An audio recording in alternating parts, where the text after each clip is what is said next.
ताजमहल। दोस्तों आपको तो पता ही होगा, ताजमहल शाहजहां ने अपनी बेगम मुमताज की याद में बनवाया था। और ये भी पता ही होगा कि महल उत्तर प्रदेश के आगरा में स्थित है। लेकिन दोस्तों कभी आपने ये जानने की कोशिश की कि आखिर शाहजहां को ताजमहल बनवाने का आइडिया आया कहाँ से? तो इसे जानने के लिए हमें कुछ शताब्दी पीछे चलना होगा।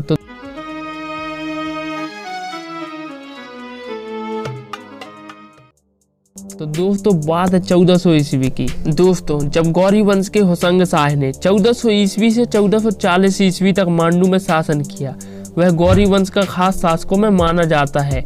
कहा जाता है कि होशंग शाह ने अपने पिता को जहर देकर मार दिया था। जब उसने शासन संभाला तो उसे भी भय सताने लगा कि कहीं उसे भी ऐसी ही मौत न मरना पड़े, इसीलिए उसने जीते जी अपना मकबरा मांडू में बनवा लिया था। दोस्तों मांडू में यह मकबरा भारत में संगमरमर का ऐसा पहला स्मारक है जिसे देखकर मुगल बादशाह शाहजहां भी प्रभावित हुआ था। दोस्तों जब शाहजहां 1617 और 1621 में जहांगीर के निमंत्रण पर मांडू आया था, वह होशंग शाह के मकबरे से बेहद प्रभावित था। दोस्तों जब 1669 में वह अपने वास्तुकार हमीद के साथ विशेष रूप से इस मकबरे की निर्माण शैली देखने मांडू आया और यही ताजमहल की रूपरेखा बनी। सफेद संगमरमर से बना यह मकबरा शाहजहां को बेहद पसंद आया और बाद में इससे मिलते जुलते डिजाइन में आगरा में ताजमहल बनवाया। दोनों इमारतों में अंतर सिर्फ यह है कि होशंग शाह के मकबरे की छत के चारों ओर छोटे गुंबज हैं, जबकि ताजमहल के चारों ओर मीनारें हैं। दोस्तों मकबरे का निर्माण अनिवार्य रूप से 1643 में पूरा किया गया था, लेकिन परियोजना के अन्य चरणों में लगभग 10 वर्षों तक काम जारी रहा। माना जाता है कि ताजमहल परिसर 1653 में पूरी तरह से बन चुका था, जिसकी अनुमानित लागत लगभग 32 मिलियन थी। ताजमहल को 1983 में भारत में मुस्लिम कला का गहना और दुनिया की विरासत की सार्वभौमिक रूप से प्रशंसित उत्कृष्ट कृतियों में से एक होने के लिए यूनेस्को की विश्व धरोहर में शामिल किया गया।